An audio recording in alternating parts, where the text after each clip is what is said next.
You ask Tiger to solve. This deals with linear equations with one unknown. The final result is x equals -7/3. Let's solve it step by step. Group all x terms on the left side of the equation. Subtract 6x from both sides. Group like terms. Simplify the arithmetic. Group like terms. Simplify the arithmetic.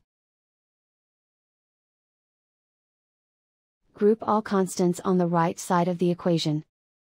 Add 2 to both sides. Simplify the arithmetic.